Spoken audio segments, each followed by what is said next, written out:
is what a mountain biker's car. It's like, you need an inner tube for a wheel that don't exist anymore. Got it at the boot. Greetings to another video.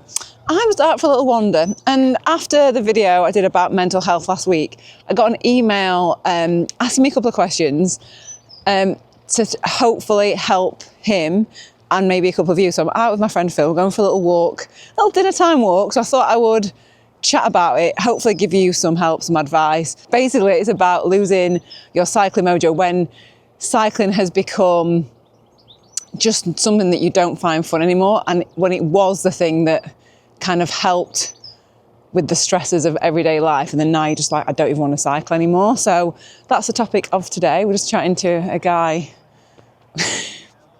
on the site. They're both chatting because they've both got bad knees. That's when you know you're getting old, when you're like, oh yeah, I've got a bad knee. A book as well. Bad knee. A bit longer, aren't they? Yeah, when you get it down, Shifting it's the gist of it. Chocolate bar and half of another chocolate bar. More Blair Witch. Yeah. So this is the email. I'm not going to read it word for word. I just want to keep some anonymity. But this person said they've worked in like a difficult job for about 30 years. And cycling has always been my release, my coping mechanism ever since my late teens.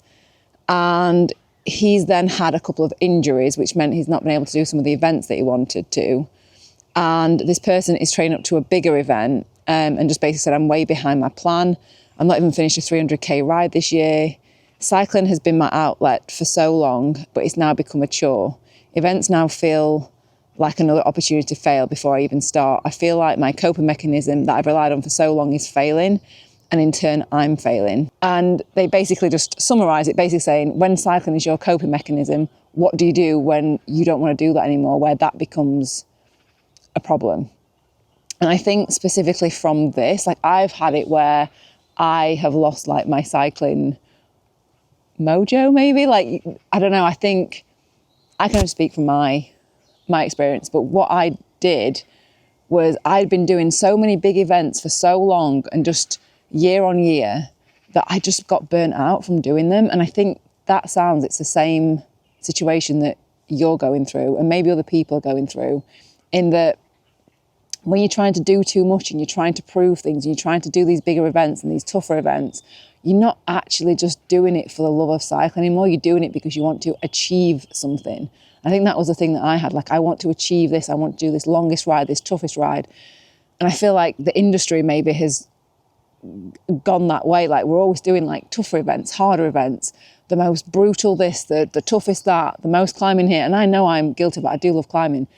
But there is that element of like, you're just pushing too hard sometimes. And then you've got to go back to why you actually started riding. Like, if that was me, and this is exactly what I did, I stopped entering like big events. I just started riding my bike again for fun, not for Strava, not for any other reason than just riding my bike, because that is what it is meant to be. You're just meant to do it for fun. You shouldn't have to use it as a measuring stick to tell you how good or how fit you are in that particular moment. I know sometimes that's what we do, but go back to the basics of why you like cycling.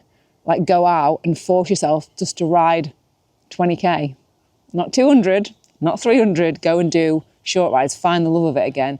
Go and join a club, ride with people that are slower than you so that you are forced to enjoy where you are. Go and stop at a cafe, take all day to ride 50k, go and enjoy it. Because I think that's the thing that it sounds like is missing, that you're chasing these things that aren't needed and it's arbitrary. I think sometimes when you love something so much, you can just do it and keep pushing and go into extremes, and it means that you don't actually love doing that thing anymore. So if anyone out there, if any of you are watching, that you feel like you've lost your love of cycling, just take it back to the absolute basics of go out for 15k, go to a cafe and ride home. I reckon, Phil. Look at Phil. Do you want to turn your mic, or do you want to come and give your 2 pence? What would you say for people that have lost? Because you've had like ups and downs, but I definitely have. Oh yeah, all the time. But like, what would you say? I think what's making you lose that love, and generally it's because you're just pedaling, you're just going out, riding, and not necessarily meeting up with your friends or doing something you enjoy. You're just pedaling, thinking, I want to get a PB, or you want to get... That's it. We get so sucked into that, we all do. But sometimes you can just think, I'm not riding for the sake of riding. Just go out and ride with your friends or ride with a group and just think, just chill, just ride. And even if it's not the most exciting ride, they're not the most extreme ride for mountain bike, it's not necessarily, it could be just, I know you hate the canals, but... We had a event on the other day, we were like, we should get the mics on for that, because that would have been a funny video. It was like taking you down bloody Fort William World Cup track. But yeah, just think, why did I start? It's like, what do I like about cycling? And sometimes it could be, actually don't ride, go for a walk, or just a lot of time your friends. That is very true. Your friends, and probably don't ride, and you ride with people who become your friends. But it's just like on a Saturday, if you're injured, it's like, what do people do if you can't ride your bike? You're like, I don't really want to go shopping or something. You think, well, what should I do? I could go and phone a friend, go for a walk, do something a bit different. Yeah, that's what. So sometimes we used to meet for rides, and we have to start. Well, we've always done like walks, but that's another thing. Like cycling can become like too all-consuming, and everything's got to be cycling. And like when I had this like burnout, I then started doing like ice skating. Then we did more walking. I did more running. I think just try and mix your hobbies up a little bit, so because then it does become everything. If you worked at McDonald's, you'd soon get sick of Big Macs, wouldn't you? I don't rely on Phil for like. It's true, like if you're just riding all the that's time, so true. you're like, well, I just can't be bothered, or I'm just going out for the sake of it rather than actually, or find somewhere new to ride. I hope that has helped. Leave all your tips, recommendations in the comments, because I don't think you are a cyclist if you've not had a period where you're like, I just don't want to ride my bike. Take up mountain biking, that's what I was No, don't take up mountain biking. I was not good. I think it's because of the bike. I think I needed I needed a full. Yeah, you can follow Phil's channel. No, I meant some of your mountain biking content yours. from back of the. I was not good. I think I just needed a full sauce. That's what I needed. That was definitely it. And a motor. And a motor, and a helmet, and knee pads, and arm pads. Body protection. Body protection. And a pint of courage. And I needed more than a pint. Anyway. The Wizard of Oz. See you next video, eh? The Wizard of Oz. What pint? You don't want to need some courage. The lion, the cowardly lion. See you next video. Goodbye! Look at the barbs.